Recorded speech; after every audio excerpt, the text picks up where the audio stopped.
Isan is a region in the northeastern part of Thailand, and it's known for spicy street food.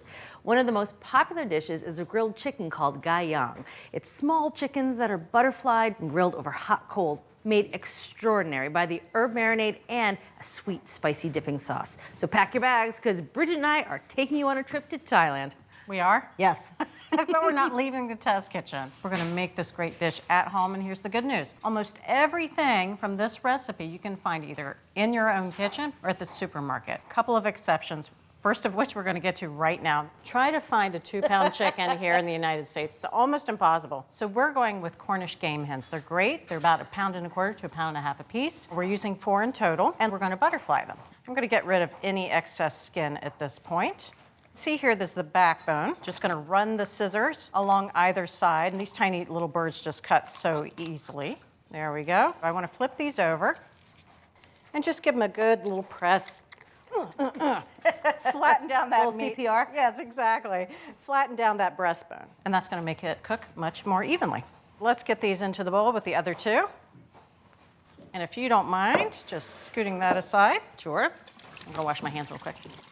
All right, so now we get to work on that flavorful paste. We're starting with 12 cloves of garlic. These were just peeled, but no need to mince. We've got a 1/4 cup of light brown sugar, a little bit of salt. This is 2 teaspoons. Now this is white pepper. We often use black pepper here, but this does have a distinctive flavor. It's 2 teaspoons. And then now, the one ingredient that we had a lot of trouble finding was cilantro root or coriander root. Now you can grow it. If you're already growing cilantro plants, go ahead and pull it out by the root and cook with it. But that's clever. If not, you're gonna need to use 2 things. And the first is ground coriander, 2 teaspoons, and lots of fresh cilantro. We're using both the stems and the leaves. The leaves obviously have a lot of flavor, but the stems are as close to the root as you're gonna get in terms of flavor. So this is 1 cup. And that's actually a good tip whenever you're using cilantro. You can use the stems and the leaves, unlike parsley, which you should only use the leaves.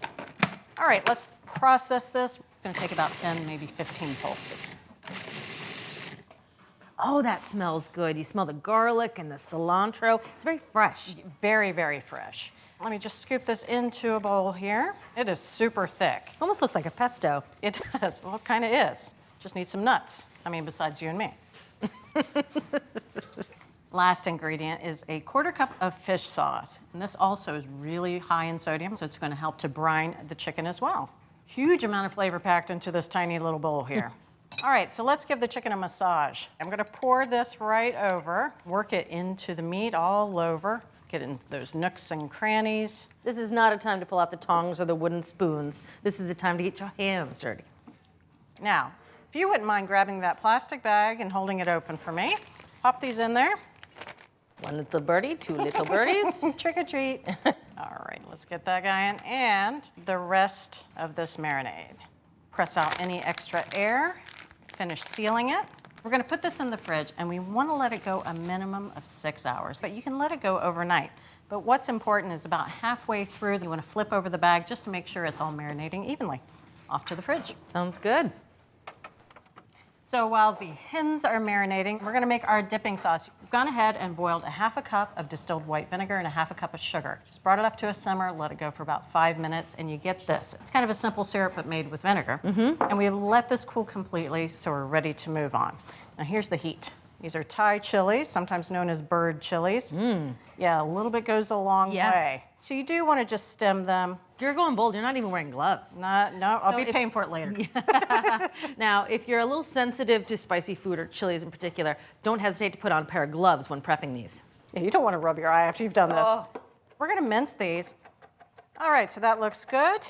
Now, we need a tablespoon of this. I'm gonna call that a tablespoon. Yeah. Goes right in there. This is 3 cloves of garlic. And of course we have salt, 1/4 teaspoon of salt. Of course, that's gonna help all these flavors bloom. I'm gonna cover this with plastic wrap. You can make this up to 2 weeks in advance. Actually, the flavors get bigger and bigger and bigger. Put it in the fridge, but you do wanna take it out right before serving, kind of bring it up to room temp so you can taste it all. All right, out to the grill. Sounds good. It's time to grill the hens. Now let me tell you how I heated up the grill. Took 6 quarts of charcoal, lit it. Now when it was covered with a fine ash, I went ahead and dumped it over half of the grill. So that way we have 1 hot side and 1 cooler side. Put the grate on, lid goes on, that heated for 5 minutes. I do want to go ahead and clean that grill grate. Take some paper towels, dip it in a little bit of vegetable oil, and run it all over the grill grates. Makes the grill grate more and more nonstick. This also helps to clean up any of that schmutz. Time to put the hens on. Now I went ahead and I tucked the wings under the breast. That's going to help keep these nice and compact. So we're going to go ahead and put these onto the grill. I want to tuck those drumsticks inwards. And I'm facing the darker meat towards the charcoal. We want the dark meat to cook a little bit hotter than the breast meat. And you're cooking it on the cooler side of the grill, not over the coals. That's exactly right. All right, so last one goes on. They're almost making a sun salutation towards the coals. This is yoga for hens, right?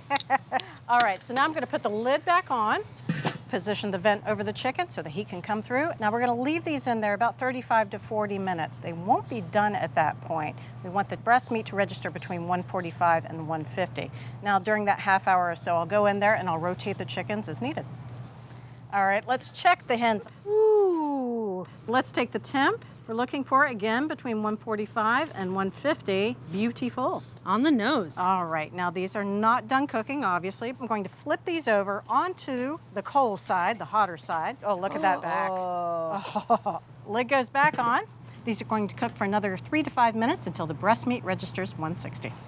These are now at 160, so they're ready to come off the grill. Take a look at that beautiful char there. Oh, I love that little bit of char. We want to let them rest for 10 minutes, so if you wouldn't mind covering them with foil. You got it. And let's go inside. Okay.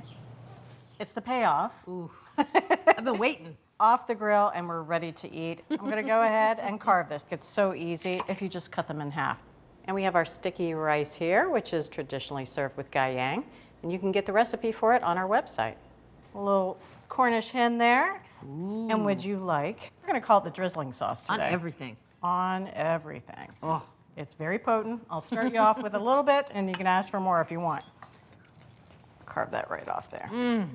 It's amazing how much of that marinade flavor really made its way into the meat. It really did. And I also should note, it gives the meat a little bit of a pinkish hue. This is grilled chicken done right. It really is. Yeah, thank you, Bridget. Absolutely. For bringing Thailand to me. How about that? So for the ultimate grilled chicken, make gaiyang.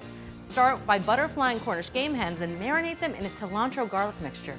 Set up a 2-level fire, start the birds on the cooler side of the grill, then finish them on the hotter side. Serve with an authentic sticky rice and a sweet, tangy dipping sauce, and you're in heaven. From America's Test Kitchen to your kitchen, the ultimate recipe for Thai grilled Cornish hens with the chili dipping sauce. I count 6 more wings over there. Ooh, I like how you count. We won't tell anyone. Thanks for watching America's Test Kitchen. What'd you think? Well, leave a comment and let us know which recipes you're excited to make, or you can just say hello. You can find links to today's recipes and reviews in the video description. And don't forget to subscribe to our channel. See you later. I'll see you later.